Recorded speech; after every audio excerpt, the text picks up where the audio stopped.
Hello and welcome to An Old Man Watches, and today I'm going to be talking about the animated series Ben 10, specifically the original series which ran from 2005 to 2008.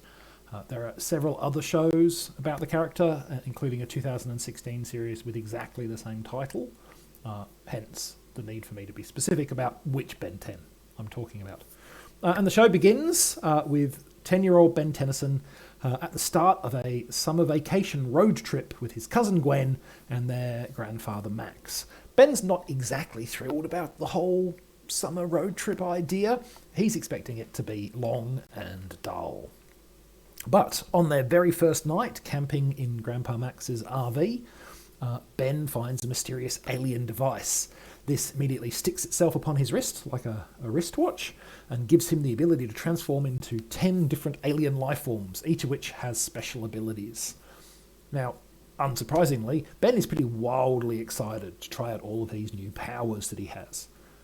But also, unsurprisingly, there are plenty of other people who would love to take the device, which is named the Omnitrix, off him.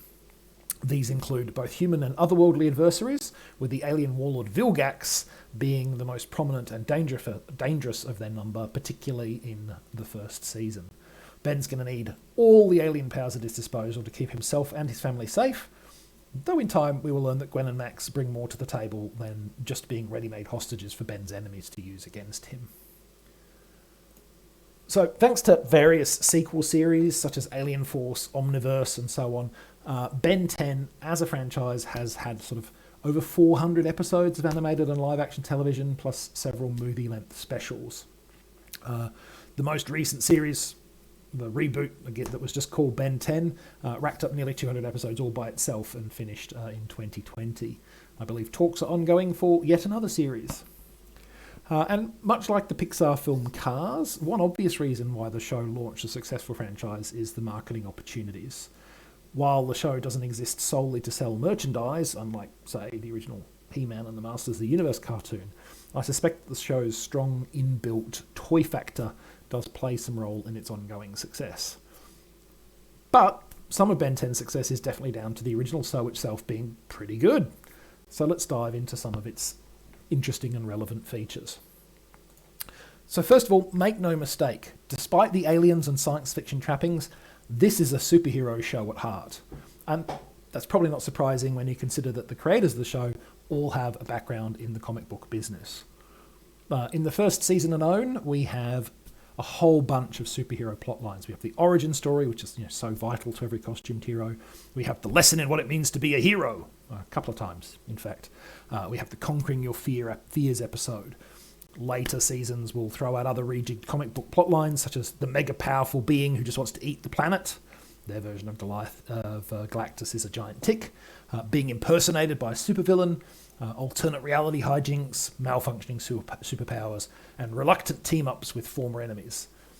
So, basically, if you liked Justice League Unlimited, or Avengers Earth Mightiest Heroes, you should probably give Ben 10 a try, because it's another superhero show and it's a pretty good one.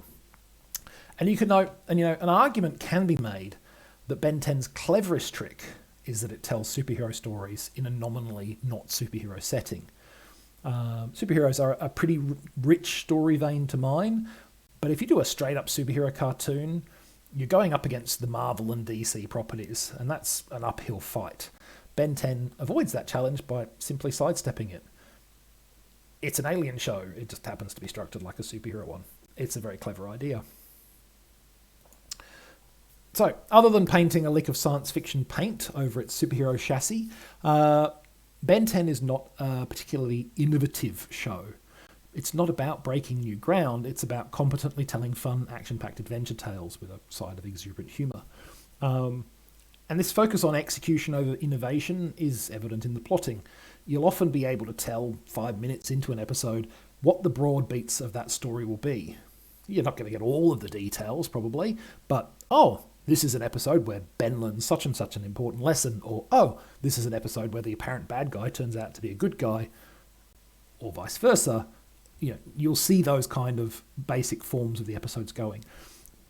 But knowing the broad plot structure won't spoil your entertainment, because the writing is slick and it delivers good banter and other humorous beats. And it also doesn't hurt that the show looks good. The action sequences are fun and dynamic, and the animation overall is solid. Character designs are effective, and they tend to reflect that character's role and personality, allowing a lot of storytelling work to happen just from the visuals. And finally, it's got to be said, the voice cast is excellent in just injecting the necessary verve into the banter and the appropriate emotion into the weightier moments. So yeah, Ben 10's plots might not surprise you with their shocking twists, but the show should consistently please you with how well it does what it sets out to do. Now, when I was growing up, most cartoons were self-contained from episode to episode and very static in their premise and in what happened in them. The bad guys would have a scheme, the good guys would thwart it, and at the end of the episode, everything would be back the way it was before the story began. Characters rarely, if ever, changed, and little, if anything, carried over into future stories. There were a few exceptions, such as Robotech, which was cobbled together from 3 separate Japanese shows, but they weren't common. Ben 10 mostly follows the episodic format. There's a threat, the good guys defeat it, and carry on with their lives, but it's also clearly a show where longer-term plot lines and character arcs have been considered and planned out. Season 1 is very much built around Ben developing his skills with his various alien forms so that he is finally ready to face off with the alien warlord Vilgax. And in the course of that season, we also learn that Ben's Grandpa Max is much more than he originally appeared to be. In later seasons, Ben learns to utilise more and more alien forms, and those alien forms are used and reused subsequently. They're not forgotten about after one appearance. And finally, Gwen begins to discover her own hidden talents, lessons and skills that the characters learn stay learned.